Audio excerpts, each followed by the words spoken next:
Hello दोस्तों, आपका स्वागत है हमारे YouTube चैनल पर। तो आज हम लोग पढ़ने वाले हैं फ्लेमिंग का दक्षिण हस्त नियम। इसे इंग्लिश में फ्लेमिंग राइट हैंड रूल कहा जाता है। इसका परिभाषा हम सबसे पहले आपको बताएंगे कि इसका परिभाषा क्या होता है। उसके बाद हम लोग समझेंगे चित्र के माध्यम से कि इसका परिभाषा का मतलब क्या होता है, और तब हम आपको बता देंगे कि ट्रिक के माध्यम से सिर्फ 3 वर्ड को याद करने से आप फ्लेमिंग दक्षिण हस्त नियम का परिभाषा बना सकते हैं। तो चलिए हम लोग सबसे पहले इसका परिभाषा देखते हैं। तो इसका परिभाषा देखिए यही है। तो चलिए हम परिभाषा पढ़ते हैं। तो परिभाषा लिखे हैं, यदि दाहिने हाथ के अंगूठा, तर्जनी और मध्यमा को इस प्रकार फैलाएं कि वे परस्पर लंबवत रहे।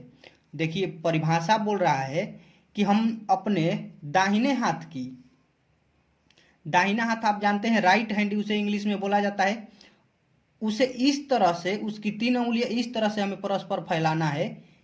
आपको हम दिखा देते हैं कि यही 3 उंगलियां हैं, जो ये अंगूठा, ये तर्जनी और ये मध्यमा है। इसे इस प्रकार से फैलाना है कि यह परस्पर लंबवत हो। लंबवत का मतलब कि 90 डिग्री की कोण बनाती हो। तो हम आपको 90 डिग्री की कोण बनाकर दिखा देते हैं। देखिए हम परस्पर लंबवत फैलाए हुए हैं कि जो है अंगूठा है वह तर्जनी के साथ 90 डिग्री का कोण बना रहा है। यहाँ पर देखिए 90 डिग्री का कोण बन रहा है।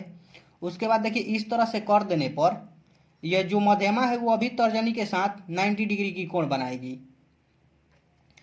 तब हम इसके बाद परिभाषा बोल रहा है कि तो अंगूठा चाल जब हम लोग परस्पर लंबवत फैला देंगे तब अंगूठा चालक की गति की दिशा तथा तर्जनी चुंबकीय क्षेत्र की दिशा को प्रदर्शित करे तो मध्यमा उंगली प्रेरित धारा को प्रदर्शित करेगी। जब हम लोग परस्पर लंबवत फैला देंगे तो जो अंगूठा है वह चालक की गति की दिशा तथा तर्जनी चुंबकीय क्षेत्र की दिशा प्रदर्शित करेगी, तो मध्यमा प्रेरित धारा की दिशा को प्रदर्शित करेगी। इस परिभाषा यही बोल रहा है। तो हम आपको चलिए दिखा देते हैं कि कौन उंगली को हम लोग क्या बोलते हैं। देखिए यहाँ पर लिखे हुए हैं कौन उंगली को हम क्या कहते हैं। जैसे कि अंगूठा को तो हम लोग अंगूठा बोलते ही हैं, लेकिन अंगूठा के जो पास उंगली रहती है उसे हम लोग तर्जनी बोलते हैं, और तर्जनी के जस्ट पास उंगली जो रहती है उसे हम लोग मध्यमा बोलते हैं। उसके बाद हम आपको समझा देते हैं कि कौन उंगली किसकी दिशा को निरूपित करती है।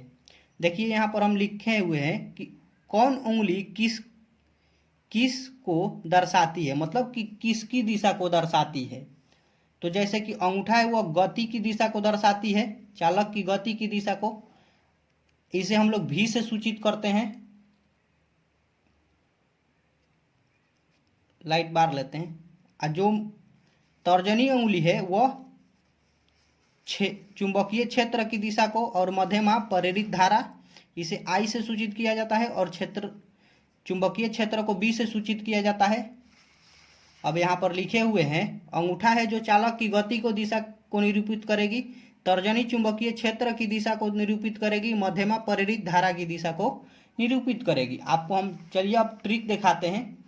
यही है ट्रिक। इस ट्रिक को सिर्फ आप याद रख लेंगे तो आपको परिभाषा याद करने की कोई ज़रूरत नहीं है। देखिए ट्रिक है VBI, मतलब कि VBI आपको सिर्फ याद रखना है।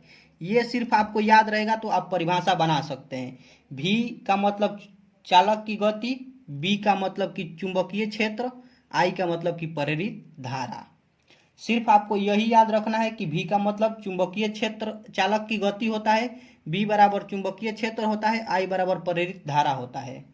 तो आप परिभाषा बना सकते हैं। तो दायां हाथ बोला है तो आपको याद रखना होगा कि दायां हाथ, दाहिना दक्षिण हस्त नियम बोलेगा तो दायां हाथ आपको याद रखना है कि दायां हाथ की 3 उंगलियां इस तरह से फैलाएं, अंगूठा, तर्जनी, मध्यमा, की अंगूठा जो है चालक की गति की दिशा को निरूपित करे तथा तर्जनी चुंबकीय क्षेत्र की दिशा को निरूपित करे, और जो मध्यमा है वह प्रेरित धारा की दिशा को निरूपित करे। सिर्फ आपको यही याद रखना होगा। तो वीडियो अंत तक देखने के लिए थैंक यू।